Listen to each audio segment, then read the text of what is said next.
नाजरीन, आज हमारे मेहमान हैं म्यूज़िक इंडस्ट्री से वाबस्ता इरफान अली ताज, जिन्होंने बहुत कम वक्त में अपनी जगह बनाई है। हमारे साथ मौजूद हैं। पहले हम इन्हें खुशामदीद कह देते हैं। अस्सलाम वालेकुम, कैसे हैं आप इरफान साहब? खैरियत से? ठीक ठाक।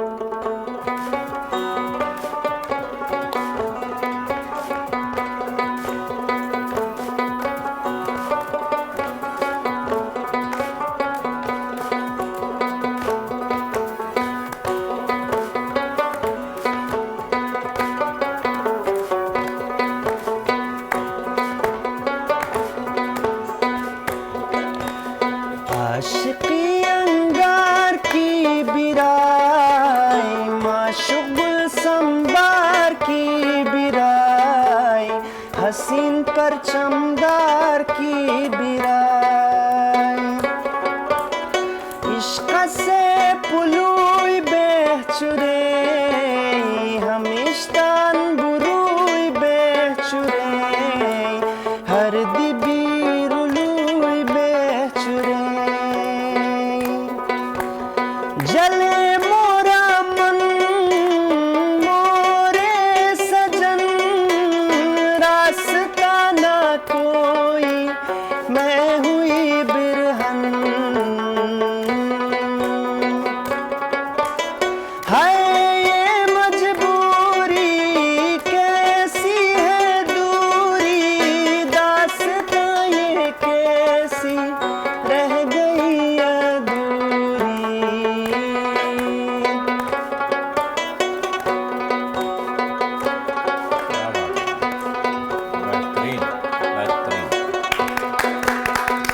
बेहतरीन इरफान साहब, क्या कमाल कर दिया यार आपने। वैसे लोग पता नहीं क्यों बैंजो को जो है वो बुलबुल तरंग कहते हैं, मैं तो कहता हूँ रुबाब जो है वो बुलबुल तरंग होता है। बेहतरीन एक समा बांध दिया आपने। मुझे ऐसा लग रहा था मेरे हाथ में एक कहवे का गिलास है, एक बॉन फायर का सीन चल रहा है, मैं किसी पहाड़ के किनारे बैठा हुआ दूसरे पहाड़ को देख रहा हूँ और रुबाब का बस इतनी सिनेमेटोग्राफी ना नहीं, ये है ना, ये एक्चुअल आप देखें विजुअलाइजेशन हो जाती है प्रॉपर।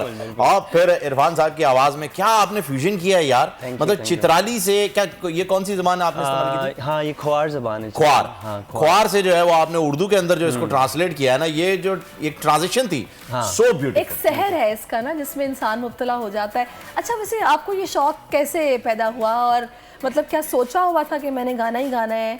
इंस्पिरेशन कौन था आपकी? मेरी बड़ी इंटरेस्टिंग स्टोरी है। Rabab basically it's not a Chitrali instrument ना। तो मेरे घर पे एक, मैं जब छोटा था उस वक्त एक दाद खुदा के एक अफ़गानिस्तान से एक बंदा आया काम करने, वो बजाते थे रबाब। उनको देख के मुझे शौक़ हुआ, फिर वो वापस चले गए।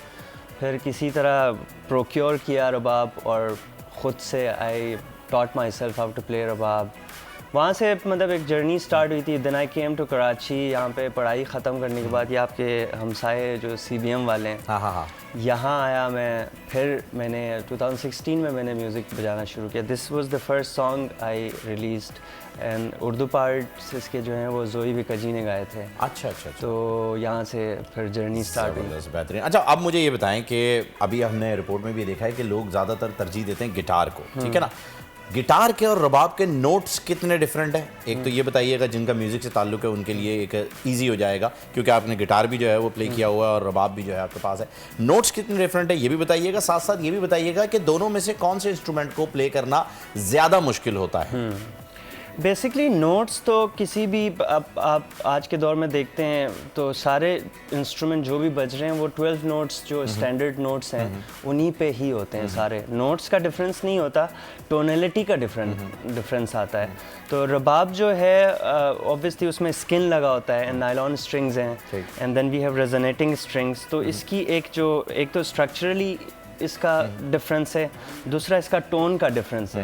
There is no difference in notes. Notes तो 12 नोट्स ही हैं, चाहे वो हारमोनियम में बजाओ, गिटार में बजाओ, रबाब में। इसमें टोन में कौन सा है, वो बजाना या ये बजाना? ये आसान, ये ज़्यादा आसान है। रबाब बजाना आसान है क्योंकि इसमें 3 नोट्स हैं और ये स्टिकाटो इंस्ट्रूमेंट कहलाता है, जिसमें हर नोट जो है वो एक अलग अलग बज रहा होता है। गिटार में हम ये होता है कि कॉर्ड्स बजाते हैं, कॉर्ड्स में फिर हारमोनी का कॉन्सेप्ट आता है कि जब तक 4-5 नोट्स जो एक साथ बज रहे हैं वो हारमोनी में नहीं होंगे तो वो इट वोंट साउंड बेटर। तो इसमें काम ज़्यादा है गिटार में, इसको कम वक्त में सीख सकते हैं। मैं अभी सिखाता भी हूँ रुबाब, तो it takes like 2 months to start with the basics. अच्छा, हाँ 6 months। लास्ट ऑफ मोहिकन साहब जो अभी बजा रहे थे ब्रेक में, वो मुझे कितने अरसे में सिखा देंगे बजाना? 1 महीने में। 1 महीने में? एक बस ये महीने मेरी में क्लासेस बस? शुरू हो रही है ना, मैं 1 महीने बाद अभी पहले लाइव बता रहा हूँ, खरीदना भी पड़ेगा आपको वो इसको। उनकी तरफ से मिल जाएगा। मैं लाइव बता रहा हूँ, अभी नहीं, आपको ऐसा 1 कुछ महीने नहीं बाद है। मैं प्ले करूंगा। ज़रूर ज़रूर। अच्छा, वैसे इंशाल्लाह। मुझे बताइएगा कि एक्सपेंसिव होता है या फिर ये इतना कॉस्टली नहीं है? नहीं, इसमें बहुत महंगे भी होते हैं, मतलब नॉर्मल एवरेज रुबाब आज के दौर में 40-50 हज़ार रुपये का मिलता मैं है। नहीं play और जी, महंगा में आप बोलें तो अब अफ़गानिस्तान में जो बनाते हैं वो इट्स लाइक रियली कॉस्टली। तो इसमें तो लकड़ी का भी फर्क आता है ना, वो तो लकड़ी शीशम का। की लकड़ी का बनता है, फिर अफगानिस्तान में तो बहुत ही उसकी जो है मलबरी वो, वुड का। और संदल पे भी जो है वो मैंने देखा था कि एक रुबाब उन्होंने बनाया हुआ था, बिल्कुल। और बड़े उसको जो है वो रेयर बनाया जाता है, अखरोट की लकड़ी पे भी बनता है। ये सारी चीज़ें होती हैं। म्यूज़िक की अगर हम बात करें इरफान, आपने फोक म्यूजिक को तरजीह दी आज के दौर में, जबकि आपके पास फ्यूजन का ऑप्शन भी मौजूद था, फ्यूजन के साथ साथ यूट्यूब का एक्सेस है, तो आप दुनिया में कहीं पर कुछ भी कर सकते हैं। आपने फोक को तरजीह दी, आपने कहा कि नहीं, मैं अपनी इलाकाई ज़बान में ही गाऊंगा और उसी को आगे बढ़ाऊंगा। इलाकाई ज़बान से प्यार, पैट्रियोटिज्म या कंफर्ट जोन, मतलब तीनों में बहुत से लोग होते हैं वो कहते हैं यार मैं तो इसमें ईजी करता हूँ, मैं यही कर लूँगा। इन तीनों में से क्या वजह थी, एक ये बताइएगा, दूसरा ये भी बता दीजिए साथ साथ कि आपने यूट्यूब के ही मीडियम को जो है वो चूज़ किया है अपने सॉन्ग्स के लॉन्चिंग के लिए, उसकी क्या वजह है? बेसिकली जिस लैंग्वेज में आप सोचते हैं ना, उसी में गाने लिखने का दिल करता है। क्या बात है। बेसिकली तो मेरी सोच जो है वो मेरी मादरी जो ज़बान है उसी में मेरी सोच है, तो ख़यालात जिस तरह के होते हैं उसी ज़बान में फिर सही से वो रिफ़्लेक्ट होते हैं। तो मैं उर्दू भी लिखता हूँ, ऑब्वियसली मैंने उर्दू गाए भी हैं, मेरे गाने अपने उर्दू भी हैं, बट मैं तरजीह देता हूँ ख्वार ज़बान को, क्योंकि मुझे लगता है कि हाँ कंफर्ट जोन भी है, प्लस आई रियली फील के उसमें एक बहुत क्योंकि पर्शियन इंडो आर्यन लैंग्वेज है तो उसमें एक मिठास भी है। बिल्कुल। और वो जब आप सुनते हो तो इट्स नॉट लाइक अननोन नहीं लगता, वो आपको उसकी एक वाइब बन जाती है। अच्छा, अभी आपसे फहीम ने पूछा यूट्यूब का, मैं चाहूंगी उसका जवाब आप दीजिएगा, लेकिन मेरा ये दिल चाह रहा है कि मैं आपसे कोई उर्दू का गाना रुबाब पे सुनूं। रुबाब पे? हाँ, उर्दू रुबाब बजे और गाना उर्दू हो, लेकिन वो जो कुछ ऐसा हो सकता है, बट ये है कि मैं प्रेफर करूंगा मैं अपना उर्दू गाना गिटार पे आपको सुनाऊं, क्योंकि मैंने लिखा उस पे गिटार। चलिए ठीक है, आप गिटार पे ठीक सुना है। दीजिए, उसके बाद फिर आप सही उस है, सवाल का सही है। जवाब दीजिएगा। यूट्यूब का जवाब अभी दूं या बाद में? जैसे आपका दिल चाहे। ठीक है। यूट्यूब के अलावा भी मेरा म्यूज़िक हर जगह मौजूद है बस। और जो वीडियोज़ हैं वो यूट्यूब में, अब जिस तरह मैंने अभी रिसेंटली एल्बम जो रिलीज़ की है वो सारा ऑडियो है, और वो सारे audio platform, Spotify, iTunes, everywhere you can find it, महल के नाम से। वो एक आपको बड़ा इंटरेस्टिंग लगेगा कि इट्स अ वेरी फ्यूजन जो आप बात कर रहे हैं ना, it's a very jazz, blues और फोक फ्यूजन किसी के साथ आपने उसमें अजीज़ काजी है जो आतिफ असलम का ड्रमर होता है, वो मेरा बहुत अच्छा दोस्त है, वो है अनस आलम खान है, और ये ए फॉर अलिफ एक स्टूडियो है, उन्होंने मुझे रेजिडेंसी पे बुलाया था उस एल्बम के लिए। अच्छा। तो मैं वहाँ पे 2 साल रुका, वो एल्बम भी किया और फिर ज़बरदस्त हो जाए। फिर ये उसी का गाना है? ये महल का गाना नहीं, वो चित्राली है, मैं अब उर्दू सुना रहा हूँ ना आपको। अच्छा। तो ये इब्न आदम के नाम से एक गाना है। आदम। हाँ।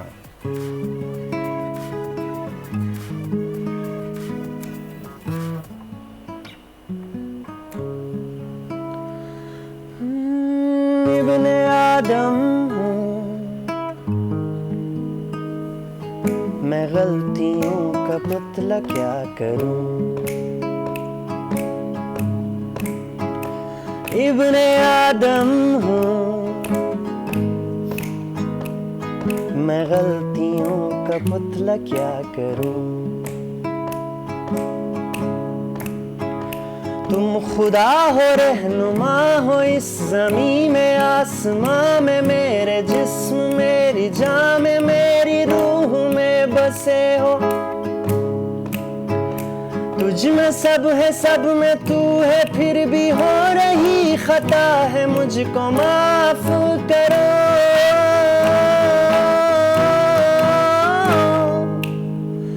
इब्ने आदम हूँ मैं, गलतियों का पुतला क्या करूँ। तुझको खो दिया है ऐसे कि जैसे बादलों में उड़ता चांद, निगाहों से ओझल एक झलक में, बेतुकी सी ख्वाहिशों ने कुछ कुछ अनोखे सिलसिलों ने मुझसे छीना मेरा आज। मेरी दास्तां मेरा रब, अब तो मैं हूँ बेबसी है रूबरू मेरी खुदी से मेरा मन। अब नहीं है बस सितम की घड़ी है, ना यकीन है ना भरोसा मेरे पास कुछ नहीं है, मुझको माफ करो।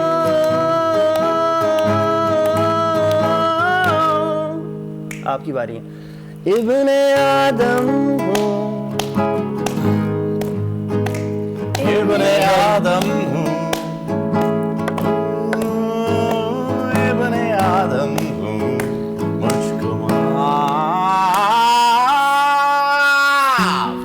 For God's sake, it's too Nice. much. I know. Thank you. I was connected. क्या Thank you. बात है यार, ये Very किसने nice. लिखा है सर? ये मैंने खुद लिखा है। आप सैडिस्ट क्या हैं? बात है। हाँ, मैं लिरिक्स आप हैं थोड़े सैडिस्ट हैं? I am actually. Yes I know, I क्योंकि am, आपके लिरिक्स जो हैं वो बता गए हैं कि आप सैडिस्ट हैं। क्यों, क्या हुआ था ऐसा? कुछ तो हुआ है। गलती की थी एक बहुत बड़ी, वो गलती गलती को नहीं सुधारा जा बताऊंगा सकता है। बट वो उसके साथ रहा थोड़ी जाता है। हाँ, उसको प्रोसेस करके ही तो गाना दिस इज बनता टू है। Good, this is too good, लेकिन जरूरी नहीं है कि हर बंदा जो है वो राहुल जयकर बन के जो है वो ऑफ निकल जाए। कोर्स मैं इतना सैडेस्ट नहीं हूँ, हाँ। सारे गाने सुनेंगे आपको बहुत हैप्पी गाने भी नहीं, मिलेंगे। अच्छी बात है, लेकिन जो कनेक्शन आपका नजर आ रहा है ना मुझे, मैंने दो सुने जिसके अंदर से मुझे दोनों में आप सैडिस्ट नजर आए, और इसके अंदर तो मैं आपका कनेक्शन पकड़ चुका हूँ। पकड़ ये चुके हैं। आप पहुंच, मैं इसीलिए मैंने फौरन कहा कि आप सैडिस्ट हैं। और थोड़ा सा गाना भी सिखा दीजिएगा ना। for जरूर। YouTube। नहीं, मैं रबाब सीखूं, रबाब 40,000 रुपए का भी नहीं सीखूंगा। अच्छा मुझे बताएं, आपने YouTube का मीडियम ही क्यों चूज किया? असल में वीडियोस ऑब्वियसली और कोई ऐसा प्लेटफॉर्म नहीं है जिसमें, और it's very easy for people in Pakistan specially my listeners. Easy है जगह बनाना YouTube की मार्केट में specially? I think if your work is good तो जगह खुद बन जाती है। ज़रूरी है। तो अगर कोई यूनिक एलिमेंट है, वही बात है ना कि अगर मैं कोई प्रोडक्ट बनाऊं और उस प्रोडक्ट में कोई पर्सोनिफिकेशन नहीं है तो मैं जितना कोशिश करूं वो नहीं बेच सकता। वाव फैक्टर होना चाहिए, एक वाव फैक्टर Wow ऐसा होता है कि factor। डिफरेंट हो। हाँ, anything which is different and anything which is उसमें सच्चाई नजर आए। और वैसे भी आजकल तो अली जफर को देख लीजिए, आतिफ असलम को देख लीजिए, वो सारे के सारे यूट्यूब पे ही अपने सॉन्ग्स जो हैं, अपने सोलो, अपने कवर्स रिलीज करते हैं, क्योंकि अब जो कंपनीज हैं आई थिंक वो इस तरीके से नहीं रही जैसे पहले थे हमारे रिकॉर्ड्स, और वहाँ पर रिलीज किया जाता था, प्रॉपर लॉन्च किया जाता था, एक कॉन्सर्ट्स होते थे, सेरेमनीज होती थी, वो सब अब खत्म हो गया। अब डायरेक्ट यूट्यूब है जी, पूरी दुनिया का एक्सेस है, आप आएँ। लेकिन यूट्यूब पे आने के बाद क्या आपको लगा कि यार मैं भी व्यूज़ और सब्सक्राइबर्स की दौड़ में चल जाऊँ और मेरे कितने व्यूज़ आ रहे हैं, क्या नहीं आ रहे, या आपने कहा यार मेरा म्यूजिक मेरे लिए अच्छा है बस? हाँ, ठीक है। कभी नहीं। मुझे असल में मैं मार्केटिंग ग्रेजुएट भी हूँ ना। अच्छा, माशाल्लाह। तो मैंने ऑब्वियसली मार्केटिंग पढ़ी हुई है, मुझे पता है कि क्या चीज़ कितना उसका रीच हो सकता है। अब मेरी नीश एक ऑडियंस है, और उस नीश में भी चित्राल के लोगों में या गिलगित बल्तिस्तान, पेशावर, जितने भी फोक म्यूज़िक से रिलेटेड लोग हैं वो सुनते हैं, और वो बहुत कम है ऑलरेडी। बट उन कम लोगों के लिए भी मौसीकी बनना ज़रूरी है। ज़रूरी है। तो मुझे पता था कि it will have impact on those people, और वो शुरू दिन से ही मुझे पता चल गया था। बिकॉज एक तो कंटेम्प्रेरी फोक म्यूजिक चित्राल में किसी ने बनाया ही नहीं था। बिल्कुल ऐसा। I was the first person to release a song in Chitrali language क्योंकि वहाँ का नेशनली। फोक ही जो है वो चलता था, वो एक टिपिकल बीट पे चलता है वो। एग्जैक्टली। मगर वो प्रोडक्शन वाली साइड ना वो थी नहीं वहाँ पे। नहीं तो इरफान, अभी ठीक है, बड़ा अच्छा है कि आपने इस हवाले से सोचा और आपने इस पर काम भी शुरू किया। तो अभी आपने बताया कि बैचलर्स आपका मार्केटिंग में है, तो आप अपना करियर क्या एक तरफ मार्केटिंग या बिजनेस, फाइनेंस, ये चीज़ें भी लेकर चल रहे हैं, म्यूज़िक शौकिया कर रहे हैं, या फिर आप म्यूज़िक इंडस्ट्री में ही अपना मकाम बनाना चाह रहे हैं? फरवरी 2016 मैंने पहला अपना गाना निकाला, और उसके अगले महीने मैंने जॉब छोड़ दी लगी सीमेंट से, और उसके बाद से मैं सिर्फ म्यूज़िक कर रहा हूँ। And obviously I diversify my things to make career out of it. मैं सिखाता भी हूँ, मैं एक क्लब 432 के एक जगह है जमजमा में, वहाँ पे हम इवेंट्स भी करते हैं। I curate events, I design events, I have work with a lot of things. अभी एक और प्रोजेक्ट है, उसके हवाले से भी मेरे ख्याल से बोल अभी उसको भी कवर करेगा। It's a self playing Chitrali sitar, AI integrated sitar. तो इस तरह के कराची बिनाले में हमने किया था। तो आई डाइवर्सिफाई माई ऑब्वियसली, जिस तरह कंपनीज SKUs बनाते हैं, तो वो मुझे पता है वो चीज़ के मैं हाथ पे हाथ धरे बैठ नहीं सकता कि कुछ है नहीं, मुझे अपॉर्चुनिटीज़ खुद जनरेट करने होते हैं। तो अल्हम्दुलिल्लाह ये है कि पाकिस्तान में जो लोग कहते हैं ना कि है नहीं चीज़ों के हवाले से कुछ, मुझे लगता है कि वो हमारी अपनी गलती है। हमने यहाँ पे एक सीन को इंडस्ट्री बनाने की कोशिश खुद नहीं की है। तो लोग ओरिजिनल गाने नहीं बनाते हैं, दे बिलीव इन वेरी जल्दी से सक्सेस, वो नहीं होता। बाहर अगर आप इंटरनेशनली बड़े आर्टिस्ट का देखेंगे 10-10, 12-12 एल्बम तक लोग स्ट्रगल कर रहे होते हैं, तब जाके कुछ बनते हैं। कर्ट कोबेन की आप एग्जांपल ले लें, वो एज ए जैनिटर काम करता था and he used to play music and make albums. यहाँ पे लोग 2 गाने रिलीज़ करके समझते हैं कि कुछ होगा, उससे कुछ नहीं होगा। अभी मैंने तकरीबन 17-18 ओरिजिनल सॉन्ग्स रिलीज़ किए हुए हैं, रिलीज़ नहीं बल्कि लिखे हुए हैं, उनमें से बहुत कम रिलीज़ हैं, 12-13 रिलीज़ हैं। तो it's like it's a long struggle जिसका आउटकम आपको इतना जल्दी नहीं मिल सकता। प्लस ऑल्सो म्यूज़िक एक लैंग्वेज है जिसको सीखने में और उसमें एक्सपर्टीज़ डेवलप करने में टाइम लगता है, और लोगों ने सालों से मेहनत की होती है। अच्छा, ये भी कहा जाता है इरफान कि यहाँ पर जो है लॉबी सिस्टम है। हम तो खैर इंडिया से कंपेयर नहीं करते अपने आप को, इंडिया की बड़ी इंडस्ट्री है तो वहाँ नेपोटिज्म है। हाँ। हमारे यहाँ एक लॉबी सिस्टम है कि जी ये मेरा सर्कल है, इन्हीं में से जो है जी मेरे सिंगर्स भी आएंगे, इन्हीं में से मेरे एक्टर्स भी आएंगे, इन्हीं में से मेरे डायरेक्टर्स आएंगे, यही मेरे सिलेक्टेड राइटर्स हैं, यही लिखेंगे मेरा ड्रामा, और यही चैनल्स हैं जिनके ऊपर प्रमोट होगा, और यही लोग देखेंगे, और यही लोग आपस में एक दूसरे को अवार्ड भी दे देंगे। वो अनफॉर्चुनेटली है, बट मैं ब्लेम नहीं करूँगा, क्योंकि अगर मेरे पास भी कोई एक लेट सपोज कल को मेरे पास एक प्रोडक्शन आती है बहुत बड़ी, जिसमें मुझे अगर कोई म्यूज़िकल प्रोडक्शन करनी है, तो मैं ऑब्वियसली उन्हीं लोगों को कांटेक्ट करूंगा जिनके साथ मैं कंफर्टेबल हूँ और जिनके साथ मैंने काम किया है, जिनको मैं जानता हूँ। मैं बिल्कुल रैंडमली लोगों को पिक नहीं कर सकता। यानी ये लॉबी सिस्टम है। लॉबी सिस्टम कहें, क्योंकि आप नए लोगों को तो फिर प्रमोट ही नहीं करना चाह रहे हैं ना। नहीं, आप भी नए होंगे, किसी को चांस देंगे ही नहीं, तो वो पुराना कैसे होगा? कैपेसिटी की बात है कि मैं किस कैपेसिटी में लोगों को इन्वॉल्व करूंगा। यहाँ पे यूजुअली ये होता है कि जो मेन टीम्स जो बनती है ना, वो ऑब्वियसली जानने वाले लोग उठाते हैं। अब लेट सपोज मैं आपको एक एग्जांपल दे दूं, कोक स्टूडियो, एवरी टाइम दे क्या नाम है, चेंज हो जाता है उसका पूरा स्ट्रक्चर, तो नए लोग आते हैं और उनका हाउस बैंड एक नया बन जाता है। You can not blame Zulfi for bringing all the people he knows in Lahore और जिनके साथ उसने काम किया था, क्योंकि इट्स ए कंफर्ट जोन। लेकिन नए लोगों को लाया, नए लोगों को लेके आया, और बहुत people also say कि he also has done the lobby thing, but I think it's not a lobby. It's like he knows कि who are good people to work with. Exactly, वो लेकर आए अंडरग्राउंड बैंड्स को लेकर आए, underground singers को लेकर आए, जिसके अंदर सब वही थे। वही मसला है ना कि जिन लोगों को मौका नहीं मिल पाता, वो ये नहीं देखते कि हमारे में क्या प्रॉब्लम है, वो इस तरह की बातों में। मैं खुद भी था उसमें, एक ज़माने में मैं भी बहुत ब्लेम करता था, चीज़ों को नेगेटिवली लेता था, but it's a growing process. जब तक आपको ये रियलाइजेशन ना हो ना कि मैं अपने खुद शनासी में कितना टाइम लगा रहा हूँ, तब तक आप ब्लेम करते रहोगे, लोग चीज़ों में नुक्स निकालते रहोगे। अच्छा, अब हम आपसे कुछ ऐसा सुनना चाह रहे हैं, इसमें कुछ हैप्पी वाला। मैं सुनना चाहूँगा, मेरी रिक्वेस्ट है, लास्ट ऑफ मोहिकन्स की बीट सुना दे, ये मेरा दिल है इस पे। और इसी के साथ जो है वो नाजरीन, हम आपसे इजाज़त भी चाहेंगे, कल इंशाल्लाह आपसे मुलाकात होगी with the bang of last of Mohicans. मुझे और सारिश को इजाज़त दीजिएगा। अल्लाह हाफ़िज़। अल्लाह हाफ़िज़।